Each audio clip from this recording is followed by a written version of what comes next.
Olá, seja bem-vindo à nossa imersão pelas Escrituras, mais especificamente no livro de Marcos. Quero aqui hoje introduzir com você esse livro e com muita esperança, muita expectativa de que teu coração seja inundado pelas Escrituras e pela revelação, pelas verdades que nós vamos aprender nessa nossa maratona.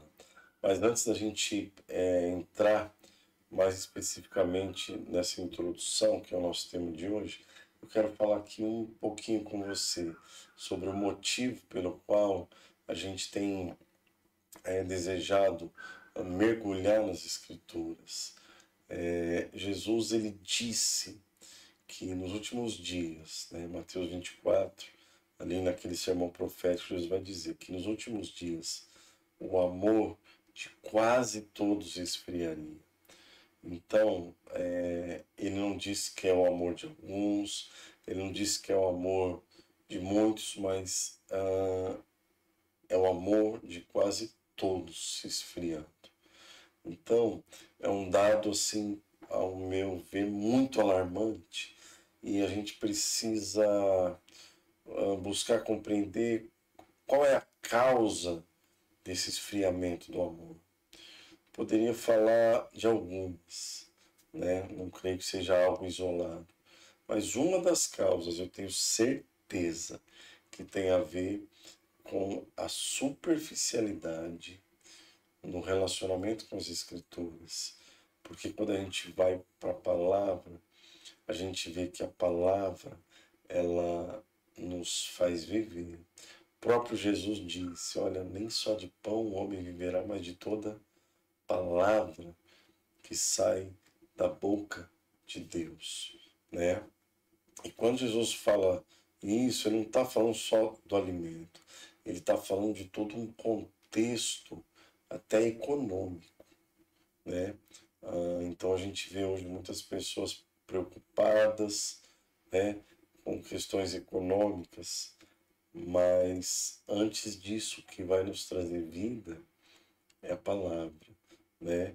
A palavra, ela é lâmpada para os nossos pés, ela ilumina onde nós estamos, mas ela é luz para o nosso caminho, ela nos aponta também direção clara onde a gente deve andar, né? Davi diz que os mandamentos do Senhor, a palavra do Senhor é mais doce do que o mel, vale mais do que o ouro mais puro, né? Então, a palavra, ela tem um lugar, ou deveria ter, muito especial nas nossas vidas. E uma das coisas que me preocupa em relação ao tempo do fim é justamente quando a gente se depara com pessoas que não têm um relacionamento intenso e profundo com a palavra. Não existem pessoas no meio da igreja que não vou dizer que são analfabetas, mas são semi-analfabetos bíblicos. E nós precisamos não só apenas conhecer intelectualmente, para dar razão da nossa fé, da nossa esperança, mas nós precisamos também buscar a revelação dessas escrituras.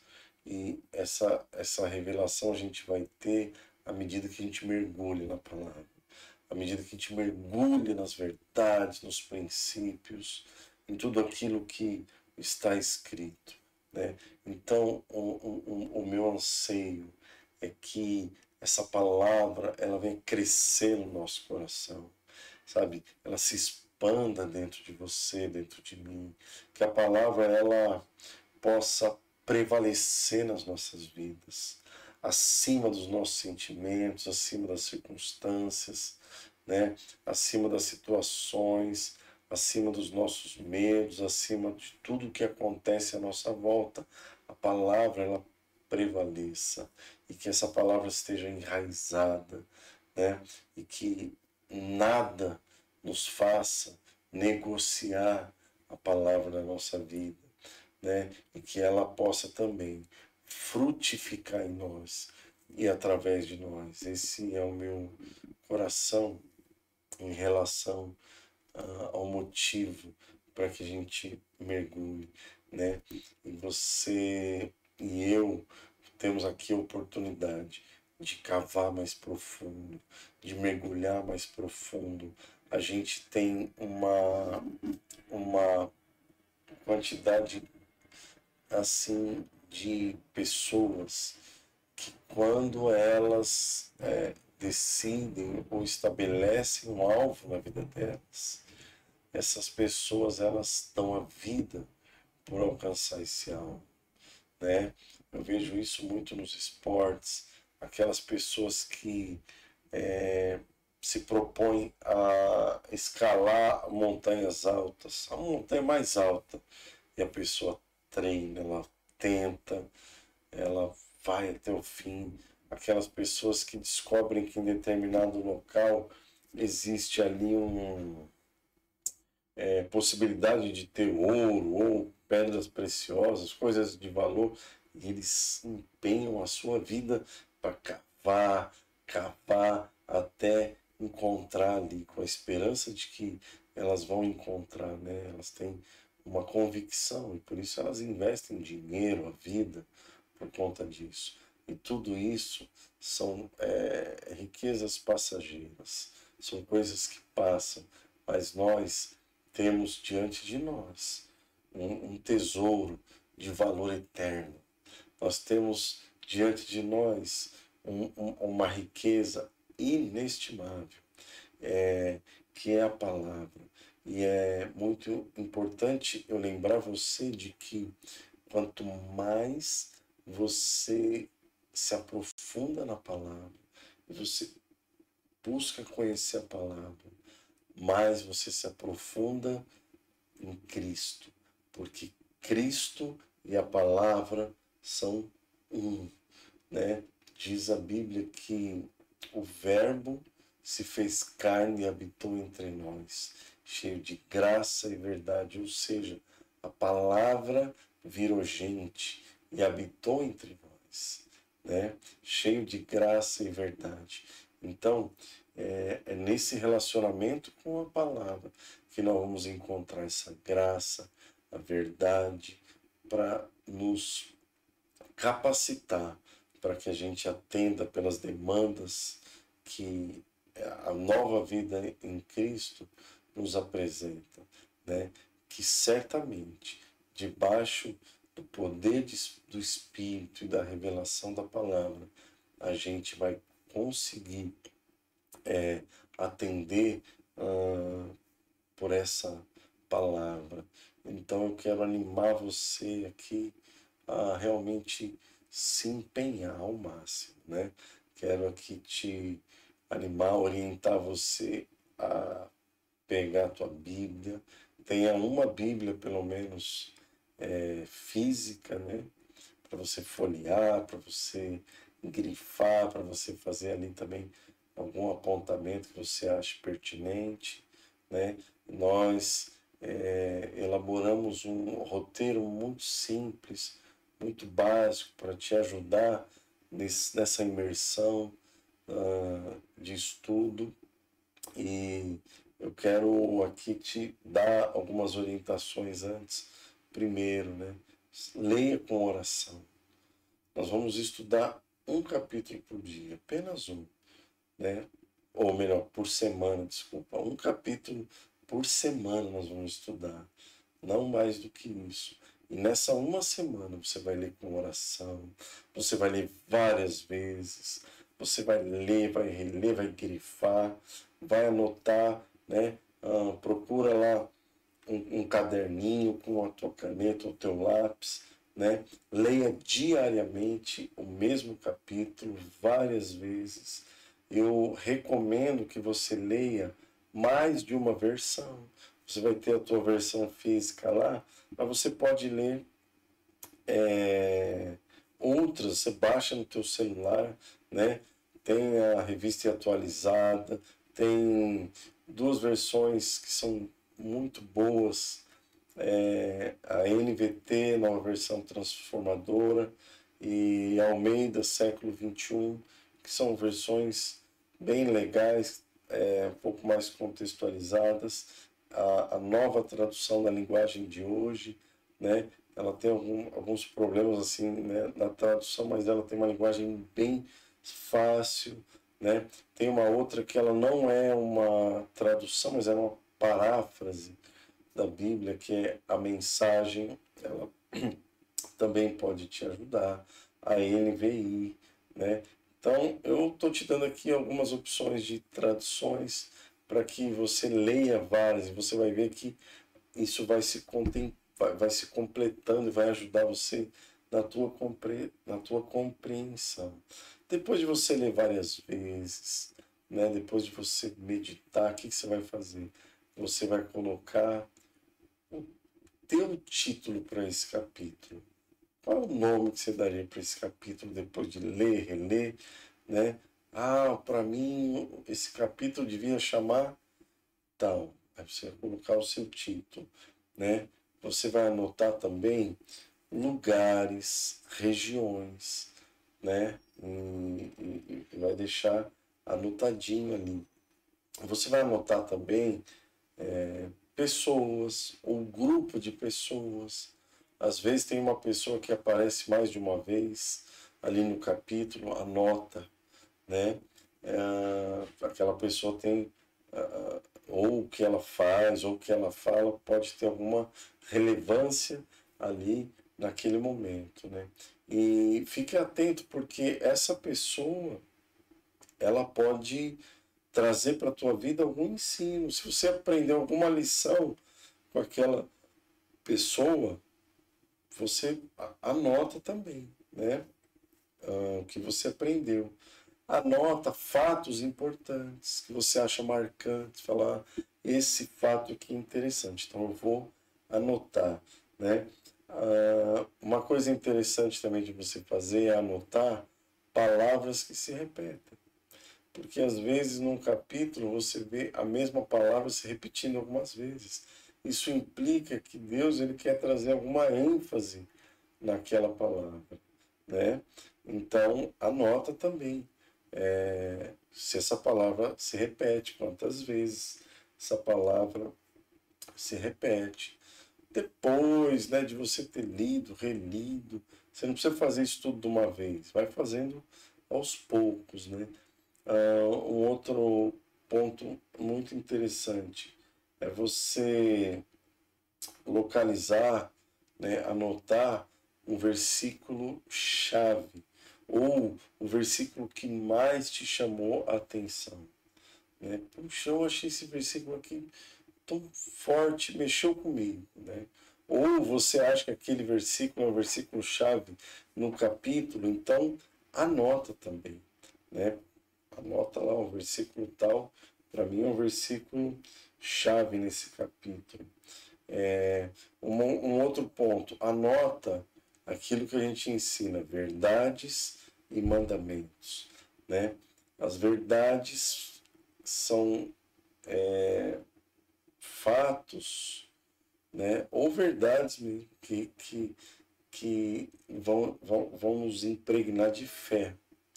E mandamentos são as demandas, né? Que expressam a vontade de Deus, né? Então, as verdades e os mandamentos, né?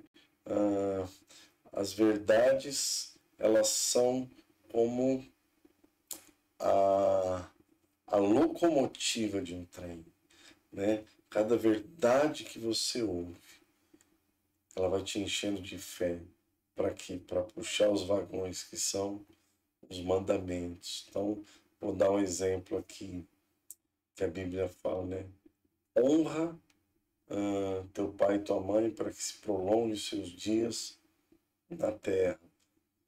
Honra teu pai e tua mãe é um mandamento. Mas a verdade é que os seus dias na terra serão prolongados.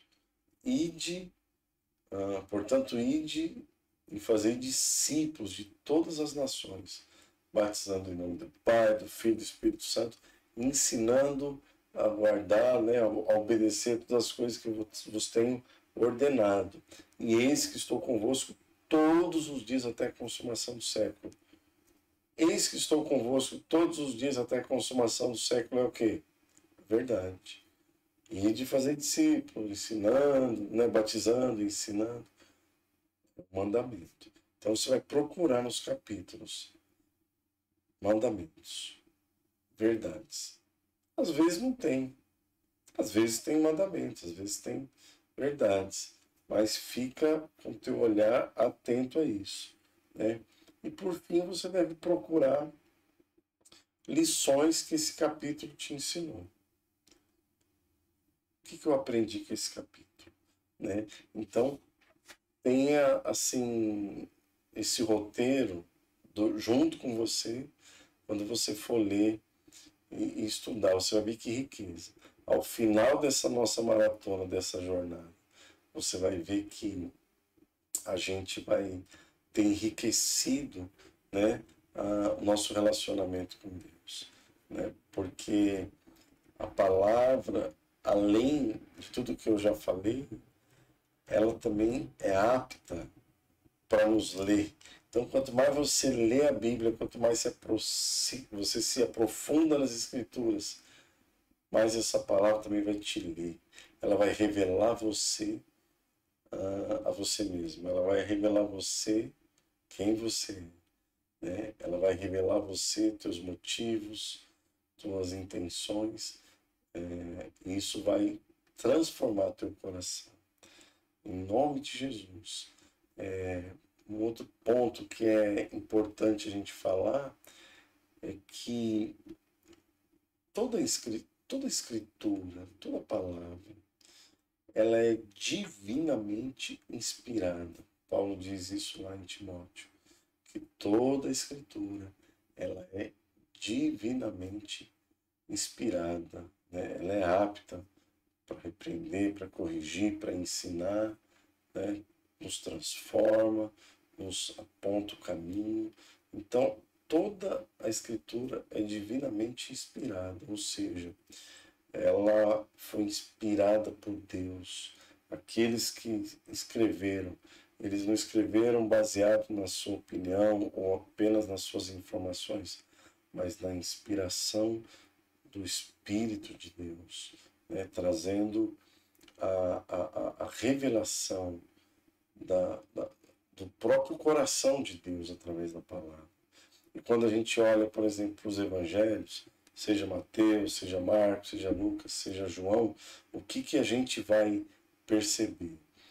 Que muito mais do que uma narrativa da vida de Jesus, né, dos seus feitos, das suas obras ou dos seus ensinamentos, os evangelhos, eles falam também de uma progressão muito bem construída da revelação do eterno, maravilhoso, perfeito propósito de Deus.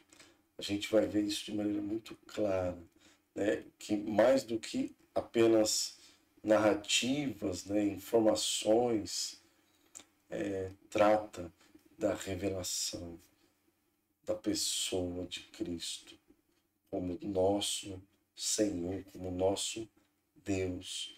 Então, que você possa ir junto comigo, mergulhar nas Escrituras e receber esse pão em nome do Senhor Jesus.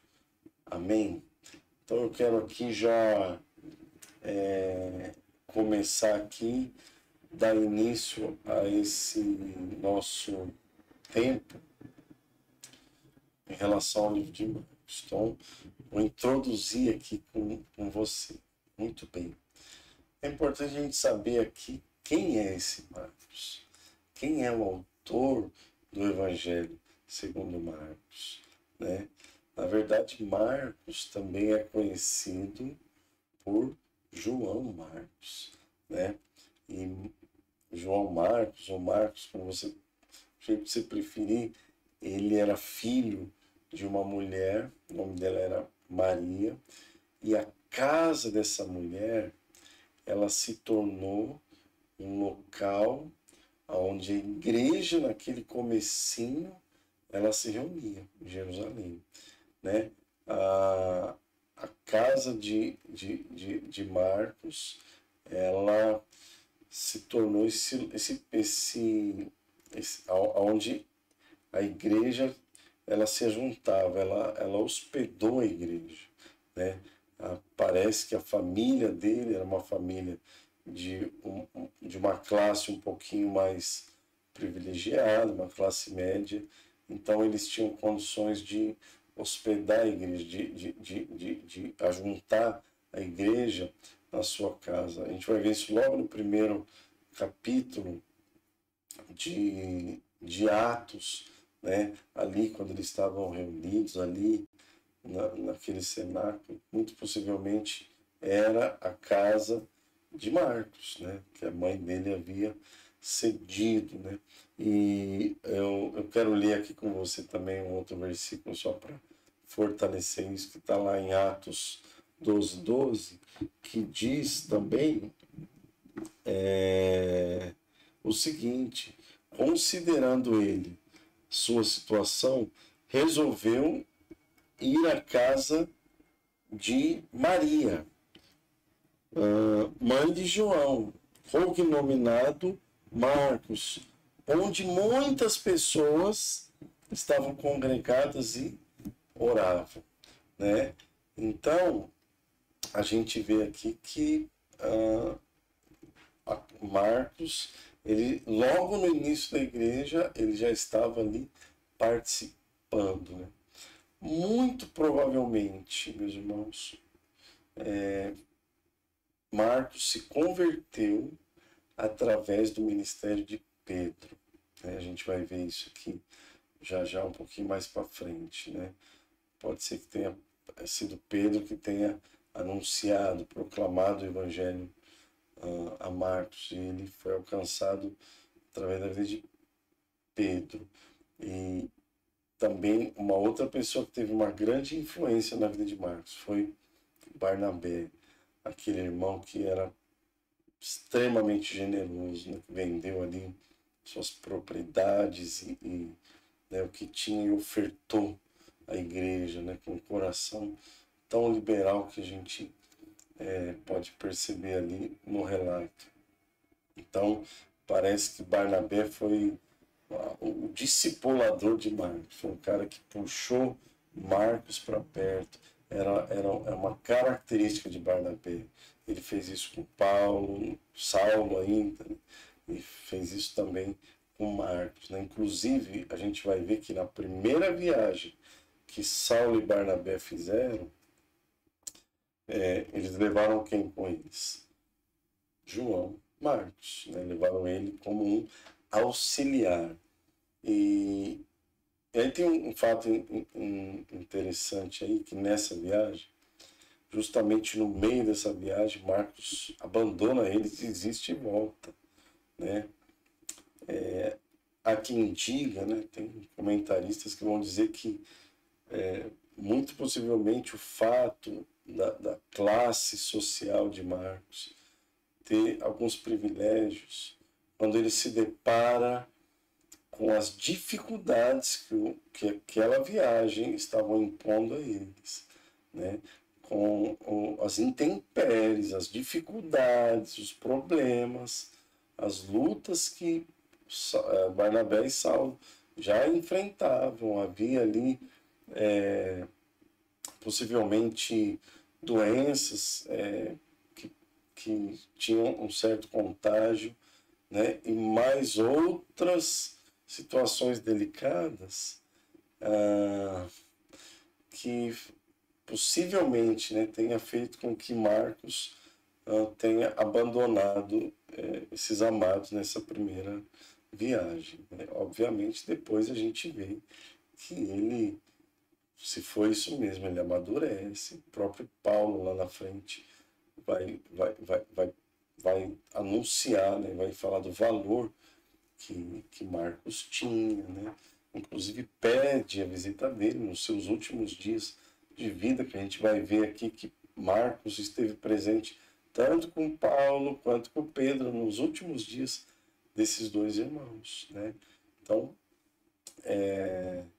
esse é um ponto. Um outro ponto é que a gente olha as escrituras, elas são o centro, né, de tudo. Mas aí você vai olhar em volta, por exemplo, os líderes da igreja que vieram após os apóstolos, né, os sucessores, né, os que continuaram a caminhada da igreja, né, continuaram cuidando, né, dando direção, ensinando a igreja debaixo de todo aquele ensino dos apóstolos ali. Esses irmãos também escreveram muitas coisas, né? E há um consenso entre vários desses irmãos, que alguns deles, inclusive, são chamados de pais da igreja, né? Que, de fato, o Evangelho de Marcos foi escrito por esse Marcos que eu estou falando para vocês, né? Então, vou citar para vocês aqui alguns desses irmãos: Papias, Orígenes, Eusébio de Cesareia, Justino Marte, Clemente de Alexandria, Tertuliano. Esses irmãos, eles eram unânimes em atribuir esse evangelho a Marcos, né? Então, esse é um outro ponto que vai consolidando o porquê que é isso, né? Por que está ali, de fato, é o Evangelho segundo Marcos, né?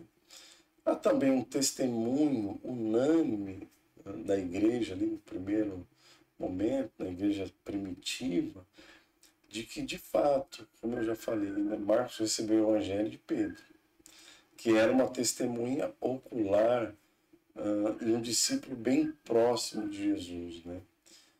Pedro, ele passou os seus últimos anos de vida em Roma. Ele foi também martirizado, assim como Paulo. E é muito interessante que no início da igreja em Jerusalém, Marcos estava com Pedro em Jerusalém. E no final da vida de Pedro, lá em Roma, Marcos também estava de maneira muito intensa com ele em Roma. Então havia uma ligação de Marcos com Pedro muito, muito forte, né? Há evidências que né, são evidências que vão relacionar esse evangelho com Pedro, né? Por exemplo, a gente vê lá em 1 Pedro, capítulo 5, versículo 13, que Pedro ele se refere a Marcos, né, quando Pedro escreve as suas duas cartas, né, e aí num outro contexto, né, tal, ele vai se referir a Marcos, né, no capítulo 5, verso 13, como um filho, né? Então, o que a gente pode concluir disso? Que na verdade, a gente poderia dizer que o evangelho de Marcos poderia também ser o evangelho de Pedro, né? Então, portanto, as principais fontes para que Marcos escrevesse esse evangelho são a vida, o ministério, a pregação de Pedro, né? Obviamente, Marcos teve outras fontes de pesquisa, né? E talvez a tradição oral também, né? E aí ele foi registrando tudo isso, né? Então, a gente vai perceber que essa narrativa de Marcos, ela vai refletir certamente debaixo da inspiração do Espírito Santo, né? Mas ele derivou o seu material a partir das experiências de Pedro com Jesus, né? E só mais um dado, né? para a gente passar para o próximo ponto, é que a evidência dessa conexão de Marcos com Pedro está no fato de que o Evangelho ele vai se iniciar, né? Marcos ele inicia logo no começo ali com o chamado de Pedro, né? Também o fato é que esse Evangelho de Marcos ele tem um foco numa região específica. Ele tá base... O Evangelho de Marcos ele está dividido em três partes. Três partes. A primeira parte e a segunda parte vão acontecer na Galileia, mais especialmente aos arredores ali de Cafarnaum. E a terceira parte se dá nos últimos 10 dias de Jesus em Jerusalém. E você vê que 2/3 do livro acontecem numa região específica, que é a cidade onde Pedro morava, né? Então, só para a gente fechar essa questão dessa ligação de Pedro com Marcos, né? Vamos seguir aqui.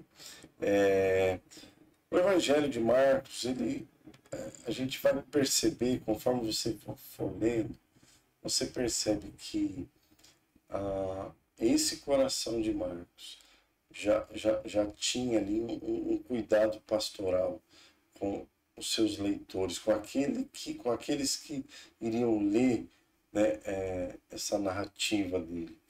Ele encoraja, né, as pessoas a se tornarem discípulos, aplicando a si mesmos todo o ensinamento, tudo o que Jesus viveu, fez, falou, junto com os 12 discípulos naquele momento, né? Ele estava convencido de que o verdadeiro caráter, o conhecimento, né? Desculpa, o verdadeiro conhecimento do caráter, da natureza do ministério de Jesus, eles seriam indispensáveis para um cristianismo saudável, maduro e eficiente, né? Então, a impressão que dá é que Marcos, quando ele escreve esse evangelho, o anseio dele é que as pessoas que tivessem acesso a esse evangelho, né, a esse livro, elas pudessem ser tão impactadas quanto as pessoas que receberam diretamente de Jesus sua vida, sua obra, seu ensino, né? Então, olha a profundidade, porque você vê que os evangelhos vão apresentar Jesus como tema central, né? O esplendor do Filho de Deus, né? Ele se revela através do nascimento, da vida, né? Morte, ressurreição, os ensinos, ordenanças, né? Testemunho do Cristo, né? Então, esse é um dado importante a gente colocar. Parece também que Marcos tinha um desejo de preparar com todo esse conteúdo, encorajar e proteger aqueles que haveriam de crer em Jesus para enfrentar lutas, perseguições e até mesmo o martírio, né? Parece que ele tem o desejo, né, de preparar, de encorajar. É uma carta, é um livro encorajador, né? Isso é um outro ponto interessante, porque tinha todo um contexto, né? Nós vamos ver que a data, né? Quando que foi escrito, né? Para quem que foi escrito esse evangelho, né? Esse evangelho, ele tá assim, há uma discussão, né? Que foi entre 39, né, e 70 depois de Cristo. Então, um pouco tempo depois da morte, ressurreição, né, e exaltação de Jesus, até 65 mais ou menos depois de Cristo, né? A gente vai ver que ele começou, parece, né, que começou a escrever o seu evangelho em Roma, e ele teve, como eu já falei, essa colaboração de Pedro, e possivelmente também ele teve uma cooperação de Paulo, né? E a conclusão do evangelho de Marcos, ela se dá depois do martírio tanto de Pedro quanto de Paulo. Então, dessa forma, existe uma informação muito importante também, que o Evangelho de Marcos é o evangelho mais antigo de todos. Mateus, Marcos, Lucas, João. Qual que é o mais antigo? É Marcos. E aí, o que mais a gente pode dizer sobre isso? Que Mateus e Lucas, eles vão usar como fonte o livro de Marcos. Então, Marcos é o mais antigo e serve como fonte para Mateus e Lucas, né? Dessa forma, o que a gente pode concluir? E há quem diga que, na verdade, Marcos é o livro mais importante do mundo, porque é o primeiro registro acerca da vida e obra de Jesus. Olha que coisa interessante, né? Eu sempre que oriento alguém, um novo convertido, o que eu leio na Bíblia? Eu sempre oriento, leia o livro de Marcos. Você vai ver que ele é um livro mais objetivo, né? E a gente vai falar um pouquinho disso aqui já já. Os estudiosos também vão concordar a respeito do destinatário, né? Para quem que ele escreveu esse evangelho. Ele fala, esse evangelho ele foi escrito especificamente para os romanos, porque no período em que ele foi escrito havia uma grande perseguição na capital do Império Romano. Por isso que eu falei há pouco sobre a intenção de Marcos também de fortalecer a fé daqueles irmãos, né? A gente vê em alguns momentos assim uma ênfase na questão do sofrimento. O livro fala um pouco disso. Então,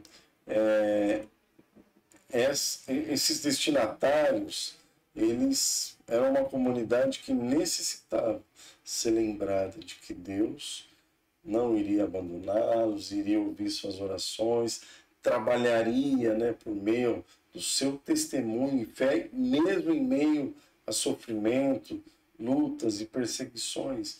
E eles precisavam ser ensinados, né, e animados, que mesmo em face do contexto que eles estavam vivendo, isso poderia custar a própria vida, mas que havia uma esperança eterna que estava reservada para eles, né? E a gente vai ver que o Evangelho ele é muito objetivo, porque ele narra desde o batismo de Jesus até a sua ressurreição, né? 2/3 do Evangelho, como eu falei, vão relatar o ministério de Jesus na Galileia, e 1/3, né, a última parte, vai relatar a sua última semana em Jerusalém, né? Então, o conteúdo está basicamente focado nesses 3 momentos assim, né? Talvez a gente possa aqui dar uma pincelada bem assim rápida sobre a visão, a teologia do livro de Marcos, né? A gente pode ver ao longo do livro que a ênfase de Marcos é apresentar Jesus como um servo, né? Embora ele começa, né, o primeiro versículo é Evangelho de Jesus Cristo, Filho de Deus, né? Mas aqui é interessante que é o Filho que se faz servo, né? Então a gente vai ver que logo desde o início o Marcos vai apresentar Jesus como um humilde servo, mas que é filho de Deus, né? Esse servo que se evidencia através da obra e tem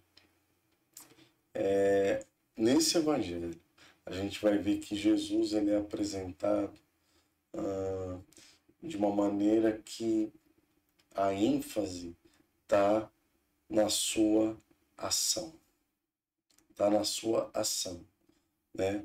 A gente vê que Jesus ele sai de um lugar, vai para o outro, né? Ele tem uma ênfase nas ações de Jesus, né?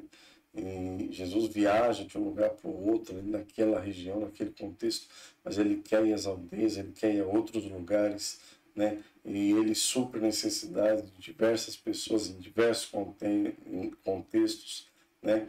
Então aqui a gente vê Marcos revela Jesus como servo, né? Que foi enviado para ministrar aqueles sofredores e morrer pelo pecado do mundo, né? E é tão interessante isso que no Evangelho de Marcos a gente vê que não é apresentado nada sobre o nascimento de Jesus de forma detalhada, nem sobre a sua genealogia, né? Como o Evangelho de Lucas, ele detalha um pouquinho mais, né? O nascimento, o Evangelho de Mateus fala um pouquinho mais da genealogia e tal, daqui a pouquinho eu vou explicar isso, né? Mas quando se trata do servo, essas coisas elas não se fazem necessário serem apresentadas, né?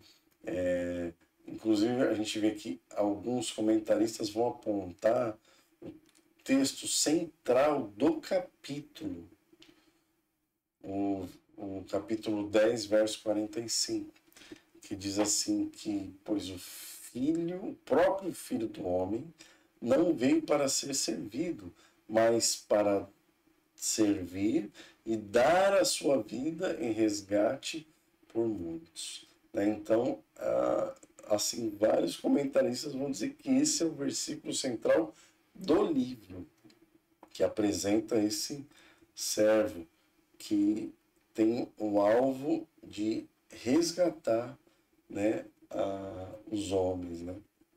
E a obra de Jesus, ela fica evidenciada no livro de Marcos pela a impressão da urgência que Jesus tinha, né? Você vê que, por exemplo, uma palavra que aparece muito no livro, né? Lá no original, essa expressão ela é usada 40 vezes, pelo menos 40 vezes, que é imediatamente, logo, em seguida, né? Então, isso fica claro que a gente vai perceber uma perspectiva da ação imediatamente. Jesus era o servo, então é um evangelho onde há uma ênfase no serviço, né, e na prática, né? E um dado que fortalece isso que eu estou te falando é que você vai ver que o Evangelho de Marcos ele não registra, por exemplo, sermões de Jesus, discursos de Jesus, né? Não, por exemplo, o Sermão da Montanha. Você vai ver ele em Mateus, Você vai ver ali em Lucas também, mas em Marcos ele não aparece. Porque a ênfase de Jesus, do Evangelho de Marcos, está na ação de Jesus, né? E, então, esse texto que eu li, né, só voltando um pouquinho à centralidade do livro, de Marcos 10:45, indica a doutrina central do livro, né? Fala de um servo, mas também de um resgatador, ou seja, a vida de Jesus que é dada, que é doada, né? Ele se doa como sacrifício, né? Então essas expressões, né? O resgate de muitos, né? E também lá no capítulo 14, versículo 24, ele fala sobre o sangue da nova aliança, né? Elas revelam o cerne da obra de Cristo, né? Aquele que nos liberta do pecado, do juízo e nos dá uma possibilidade, né? Estabelece conosco uma nova aliança de comunhão entre Deus e os homens, né? Então a gente vai ter aqui a centralidade do livro, né? do tema de Jesus, né? da, da obra de Cristo, né? A ênfase. E um discurso que aparece, né? Que eu acho que vale a pena a gente lembrar, é o sermão escatológico de Jesus, né? A gente vê que Jesus ele aborda assim acerca dos tempos do fim, né, da sua volta. Talvez é um dos poucos discursos que a gente vai ver no Evangelho de Marcos, né? Acho que vale a pena a gente frisar isso daqui. E para a gente concluir aqui, irmãos, não quero trazer muitas informações, quero apenas pincelar alguns pontos, né? Nosso próximo encontro a gente vai falar aí sobre o primeiro capítulo, né? Vai ser muito bom, porque a gente vai expor, né? Vai entrar em alguns pormenores, vai ser muito legal esse nosso bate-papo. E é claro, irmãos, que a palavra de Deus, as escrituras, elas são a palavra de Deus, né? E nós cremos na inerrância das escrituras, né? Então, a gente sempre vai encontrar na Bíblia a palavra de Deus para a nossa vida hoje. A gente sempre vai encontrar a palavra de Deus para nós hoje.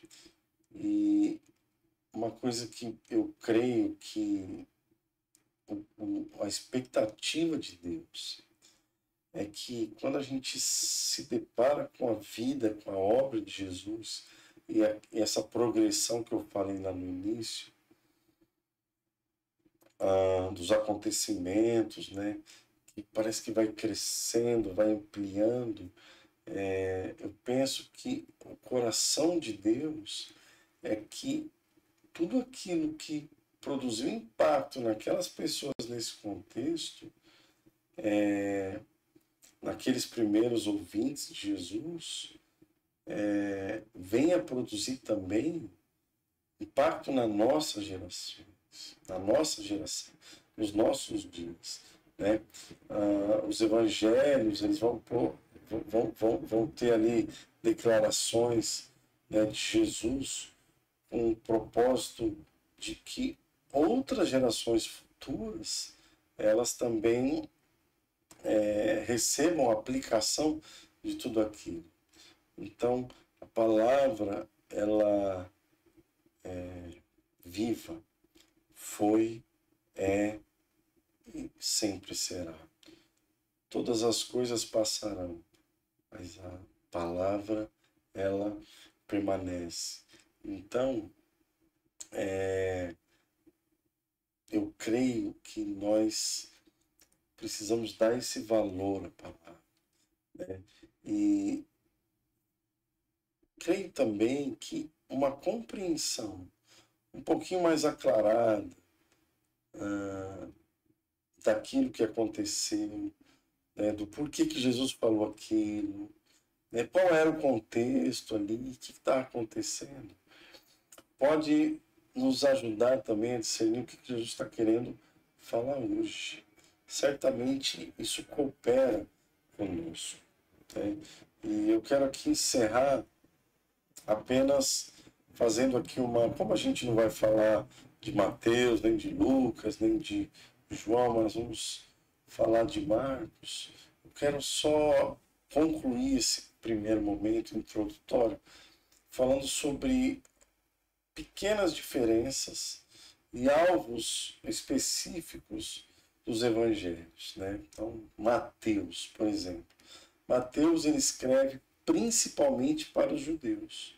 Por isso, você vê que ele tem a intenção de provar o cumprimento da profecia e provar que, de fato, Jesus era o herdeiro do trono de Davi. Por isso você vai ver, por exemplo, que Mateus começa o seu evangelho fazendo uma descrição do que? Da genealogia de Jesus, né? Lucas, ele escreve para os gregos, e aí a ênfase dele vai ser a humanidade de Jesus. Então, ele dedica, por exemplo, o início do seu evangelho relatando o que? O nascimento de Jesus. Um bebê perfeito nascido para se tornar um homem perfeito, né? Então, esse era o alvo do Evangelho de Lucas. João já é um evangelho que foi escrito muito tempo depois, e o Evangelho de João, ele tinha como alvo a própria igreja. Uma vez que no contexto onde João escreve o seu evangelho, havia um apelo para que alguns assuntos relacionados a Jesus fossem esclarecidos. Por quê? Porque na época em que João vai escrever o seu evangelho, já havia outros evangelhos corrompidos sendo anunciados. Então fica clara essa posição, uma vez que João ele tem a finalidade de promover uma vida espiritual mais madura da igreja, né? E aí ele vai apresentar como tema a divindade de Cristo, a eternidade de Cristo. Ele aborda, por exemplo, temas um pouco mais profundos, como a pré-existência de Jesus, né? Vamos lá, logo nos primeiros versículos, olha, no princípio era o verbo era Deus, o verbo estava com Deus, todas as coisas foram feitas por intermédio dele, sem ele nada do que foi feito se fez. Ou seja, ali ele está falando que Jesus existia antes de todas as coisas e já era Deus, né? Então ele fala sobre essa pré-existência de Jesus como Deus, fala sobre a sua encarnação, né? Desse verbo que se fez carne, né? Essa palavra que virou uma pessoa, né? E habitou entre nós, cheio de graça e verdade, e vimos a sua glória, glória como unigênito do Pai, né? O Filho que também é Deus, né?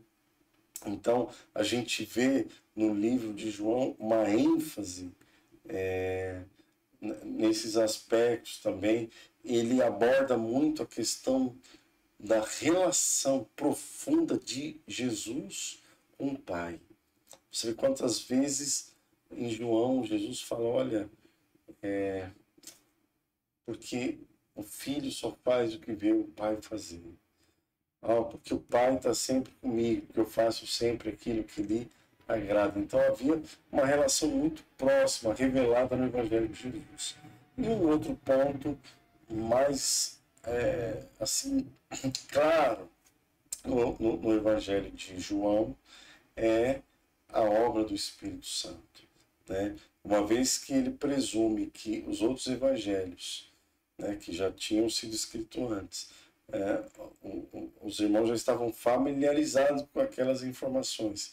Ele vem trazer um pouco mais de luz sobre esses pontos. Então, em nome de Jesus, irmãos, eu quero encerrar aqui, que você aproveite esse tempo, que você possa aqui receber, né? E na próxima semana a gente já vai liberar o próximo vídeo do primeiro capítulo do Evangelho de Marcos. Então, fica na paz de Jesus e até a próxima.